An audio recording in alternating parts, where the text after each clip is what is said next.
That was unexpected. So, as she was singing the song, the lyrics, and I'm going to talk a little bit about the lyrics, I was reminded of that story that many of you have heard. So if you're in my class, you hear it all the time, about Nora when she was very little, screaming to me to come out back and look at something. And I was busy doing some stupid thing. But she's relentless. She wouldn't let go. And she just finally ran into the kitchen. She was like, "You've got to come out here and see this." And I went out, and it was just a little rose. And I went, and I saw it. It was on the then what covered our pool equipment, and it was a vine, and it was just a little rose. And I was like, "Oh, it's a rose." She goes, "But it wasn't here yesterday." That's what we're here to talk about today. That sort of thing.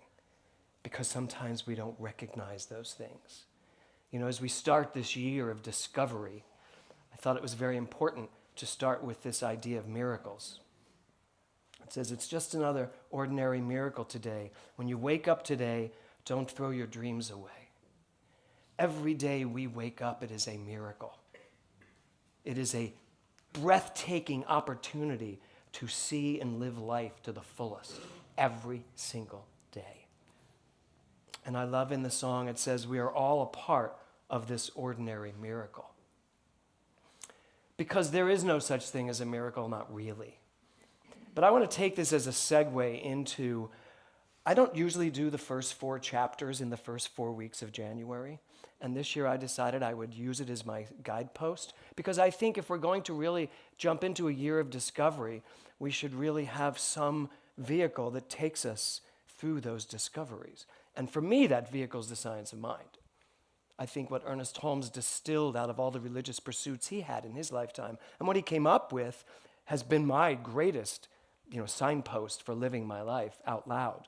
So the first chapter in Ernest Holmes' book is called The Thing Itself. I remember when I was a young minister, I gave my first talk as a minister, and I decided I was going to teach the thing itself by talking about Thing from the Addams Family. And I thought about that, and I thought, wow, I've come a long way, baby. Because I don't think I've ever referenced it that way in a very long time, and I've been a minister now almost 20 years. But getting back to Thing, no. So he calls God the thing itself. Why does he do that? Why does he say to this thing that all of us have grown up with, some of us have a problem with the word God, but regardless, why does he decide to call it the thing itself? Well, it's in order for all of us to get all of our bloated nothingness out of the way, all the things we've learned, and step into discovering God in a new way. To discovering the only God that matters, and that is the personal God. Your personal relationship as God. That's what matters, not anybody else's interpretation of God. To one person, God is a flamenco dance. To another person, God is a puzzle. It's all different things to different people, but it's one beautiful, amazing thing. So Ernest Holmes says this, right in the beginning of our book. He says, revelation must keep faith with reason, and religion must keep faith with law, while intuition is ever spreading its wings for greater flights, and science must justify faith in the invisible. So I don't know about you, but I came from a religion that said, just have faith. We don't have any answers for you, just have faith.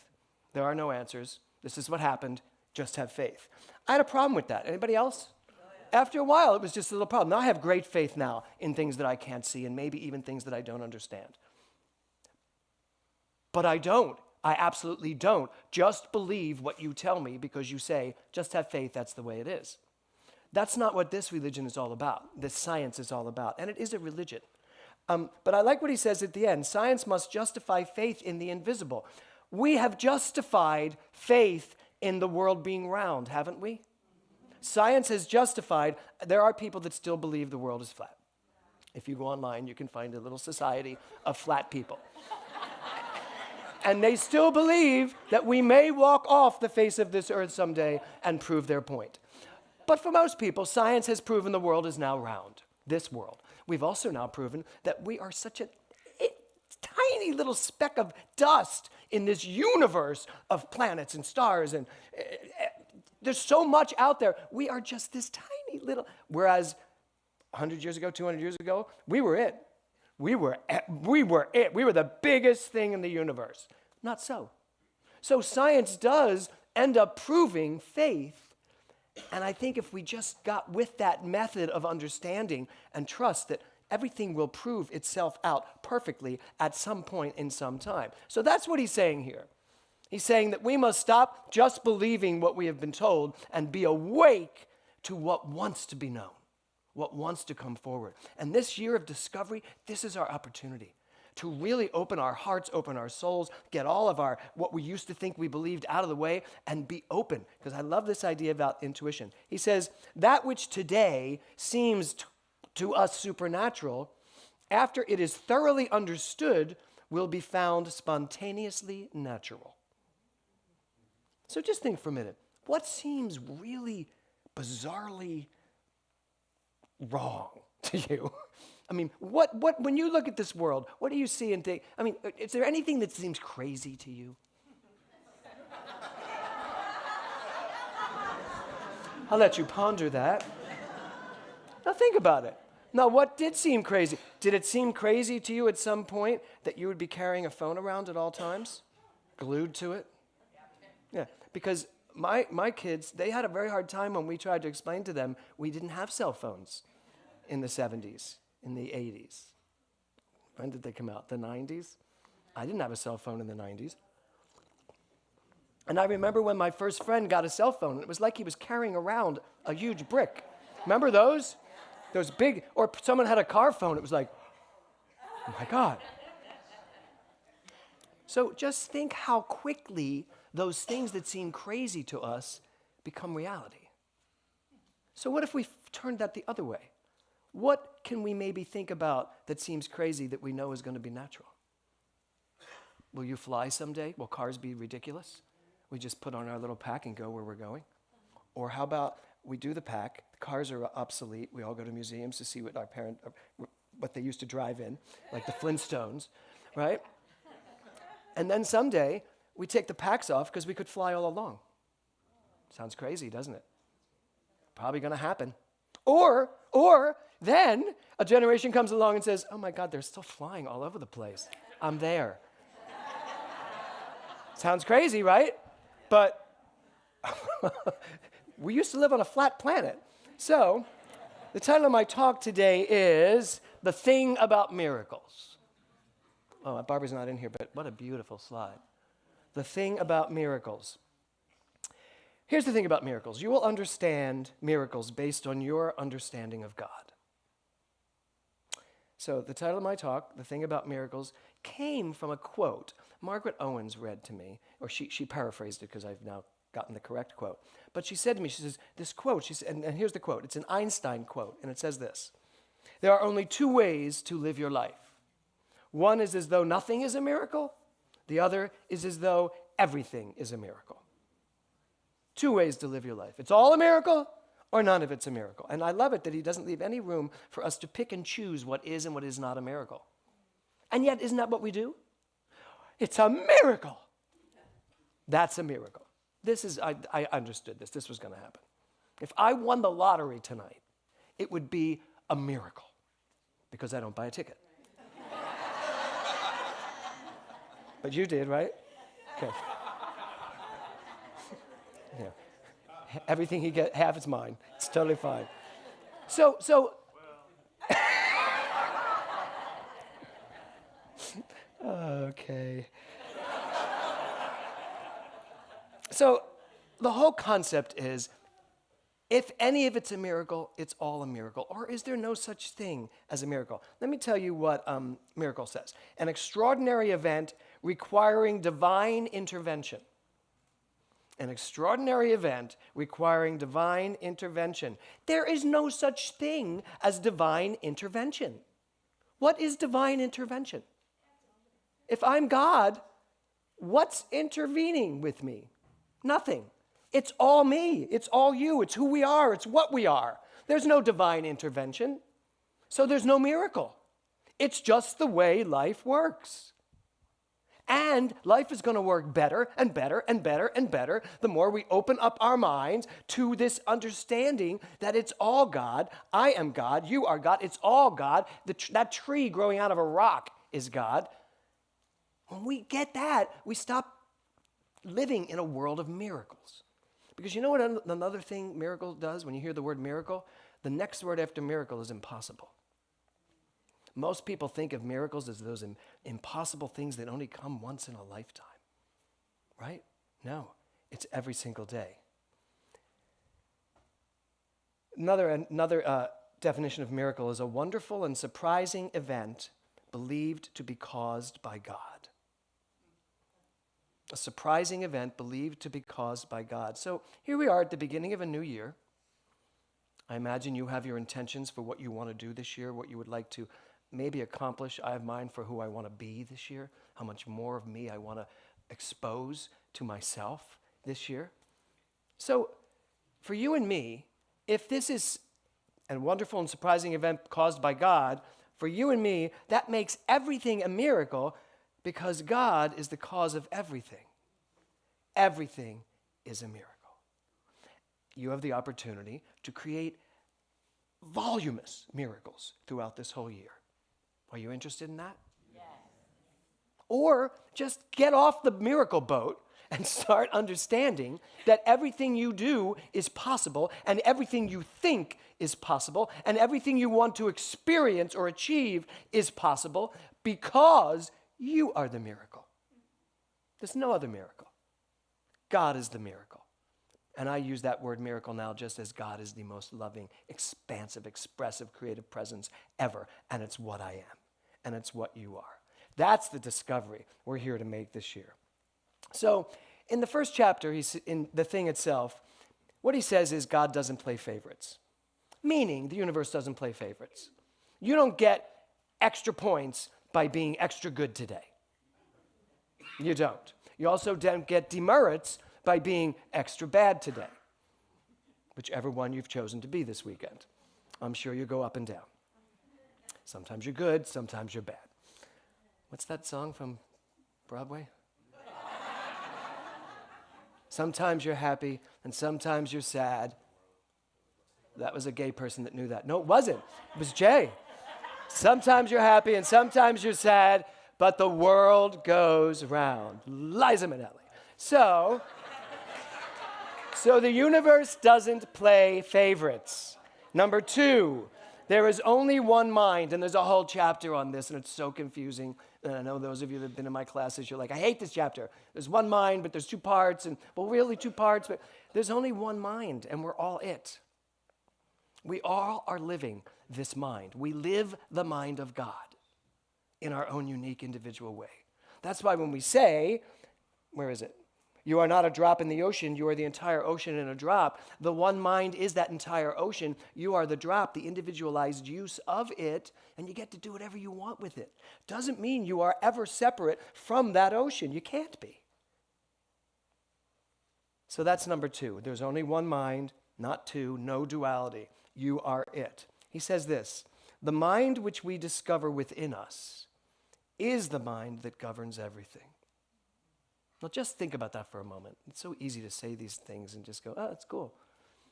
The mind that we discover within us is the mind that governs everything. That's how powerful your mind is. If you are sitting here today thinking there is anything beyond your ability, thinking there is anything beyond the scope of what you are capable of, you are wrong. You are just flat out wrong. Because the mind which we discover within us is the mind that governs everything. And he says this is the thing itself. And we should recognize its simplicity. And then he writes 700 pages more to discover this. But isn't that powerful to know? So as we're talking about discovery, 2019, discover. I want you to discover the mind within you. I want you to discover that it's yours to use. And then I want you to discover what it means to allow something bigger than you to live through you. I think we spend way too much time in our small, kind of myopic lives. And we think everything seems so important. One of the greatest gifts from what's been happening in our lives is really recognizing what is and what isn't important. So many things that seemed important now, it's just like, I do not have the time, nor the patience, nor the wherewithal or interest to deal with things that are so inconsequential when it comes to living life, especially living life as God. I can't get into these silly little nuanced discussions as God. It's just kind of, and I don't mean beneath me, but it's a lower level of consciousness that I don't choose to want to be in. So every one of us here can say that. We can decide to be that. I live at the level of God. I live at the level of consciousness that allows me to not only know who I am, but who I am in the midst of all of this. So that's the discovery I would like us to really get involved in this year. And as Ernest Holmes says it in the first chapter, and if you read the book every year, as I do, start at the top. Just read the first chapter, the thing itself. Read it very slow. Pay attention to what he's saying. Because we are all sitting here today, we're all here today, focused on this understanding that right where I am, God is. We say it every Sunday. Right where I am, God is. That doesn't change because of anything. Nothing changes that. Now, the level of God I may be living at may change. My decision to live at a conscious level that maybe is beneath what I know I'm capable of, that's possible. How many of you have ever lived at a level of consciousness beneath what you know you're capable of? Right? It's like a national pastime. It's like, I'm on vacation. I'm going to forget I know that. So what if we just decided to finally discover how powerful we are? Ernest Holmes said there is a power for good in the universe greater than you are, and you can use it. And I used to just get so pissed off at that greater than you are. Every time David Walker would say it, I'd be like, oh, why'd you have to add that line? Greater than you are. Because I was struggling to know how powerful I was. And when I hear there's a power for good in the universe greater than you are, I suddenly get back to my Catholic roots. Oh, Lord, I am not worthy to receive you. But only say the word and I shall be healed. Boom. And I don't mean to make fun of the Catholic faith, because if that works for you, that's great. And it does. It works for most of my relatives, really, in some way. So the real point here is, what are you going to allow your mind to do this year? How are you going to allow your mind to open up? You know, if there's a power for good in the universe, and now I'm okay with greater than you are, because it gives me something to attain. It reminds me that power for good in the universe, I don't sometimes operate from on a good level. I sometimes don't really get how powerful I am. I don't sometimes get just how much of me there is to use in this world. That's what that means. There's a power for good in the universe greater than you are, and yet it's who you are. And you can use it. But it's a choice. You have to decide what to do and how to do it. So the thing about miracles, since that is my talk title, it's exactly what Einstein said. It's either that everything is a miracle or that nothing is a miracle. And frankly, I could argue it either way. I could give this talk in either one of those directions. But what I would rather do, I'd rather just argue that there's no such thing as a miracle. That life is perfect exactly the way it is. And I don't need no stinking miracle to live my life at the fullest. I'm not waiting for a miracle. I remember when Nora first had her accident and I was in the hospital by myself one night, and I just sat there staring at her, and I thought about miracles. And I thought, if there's a possibility for this to go the other direction, you start bargaining. I'll do anything. But then I kind of was laughing to myself. I'm like, I already do everything. I already do anything. So I had nothing to offer. I was like, I can't make a deal. Who am I making a deal with? There's nobody to make a deal with here. And there are no miracles. There's just the natural progression of life. And I started to understand I can't keep thinking of death as a consequence of life. Death can't be the thing that happens to us that's horrible. It just can't be. It's just the next beautiful journey. It's the next field of discovery. For her, the hard part is for me, being here without her. And yet, there is one mind, and we're all a part of it, which would also indicate everything that she ever was or is right here. And yet I still bounce back with, and yet I can't hug her. Well, close my eyes and hug her then. I still hear her criticizing me.